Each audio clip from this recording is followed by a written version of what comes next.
I'm going to walk you through where different things are in Onshape, different buttons, different tools, and kind of how to navigate the screen and different things in Onshape.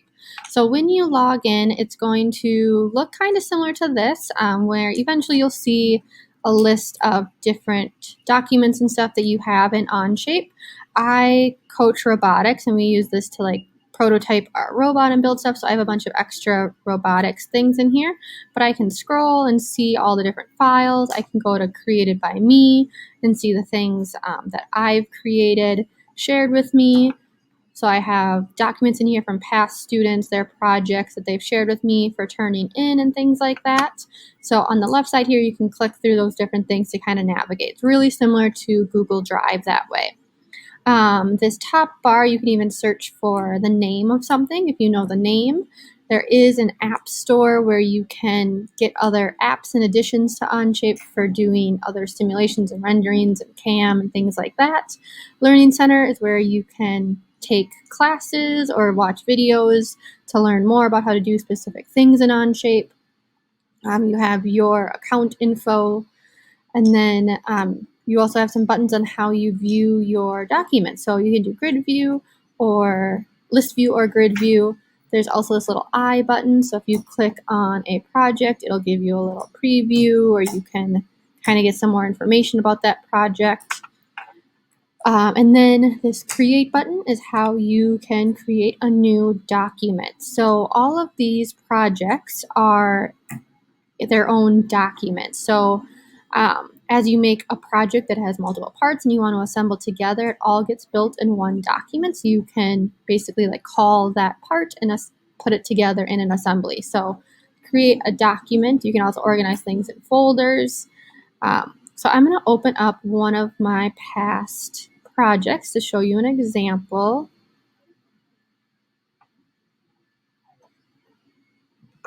So while that's loading, this top bar is kind of like your documents toolbar. So you can go back to Onshape. It gives you the title of your project.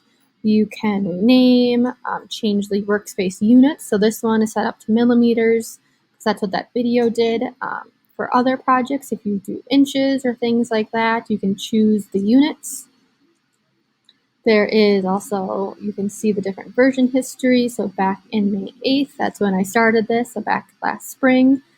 Again, the App Store Learning Center, things like that. The share button will be really helpful later on, and you'll turn in some projects by sharing it with me. So this is just like in Google Drive or Google Docs. You can share a document with a specific person where they can edit or view.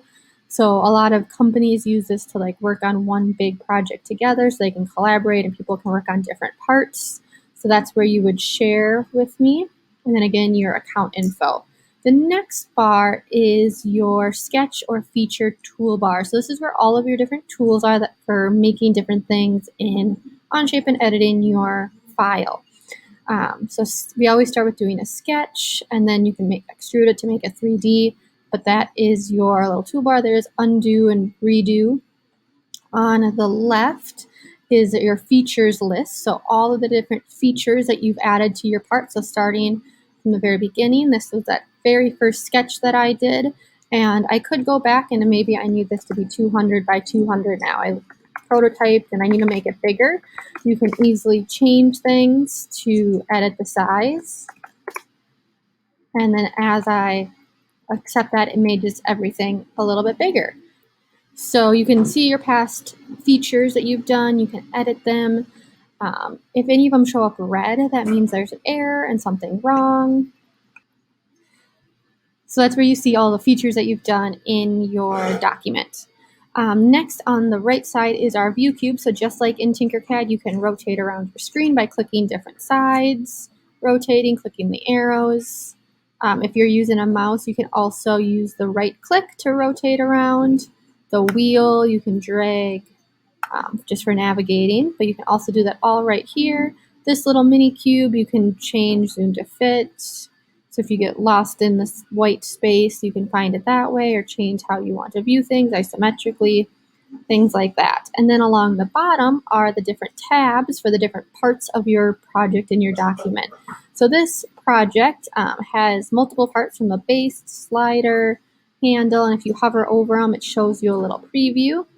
And then eventually they all get assembled together into one working part project. So you can add more parts, or when you add more parts, it's this little plus button. You can create a part or an assembly or a drawing. So a drawing is like a document that has all the dimension and info for to give to manufacturing so they can make your part, or to give to somebody else to recreate, or maybe they need to design something that fits inside of here. Drawing files are really useful to get all of those measurements. And an assembly is where you bring in those individual parts to assemble together into one working thing. And this one I've set up to like rotate around. And this is one of your guys' first projects that you'll do as well. So that pretty much covers the basics of where things are in Onshape, how to navigate. You'll learn more about like all these different buttons and tools and how to make an assembly, how to draw in here in the next coming up videos.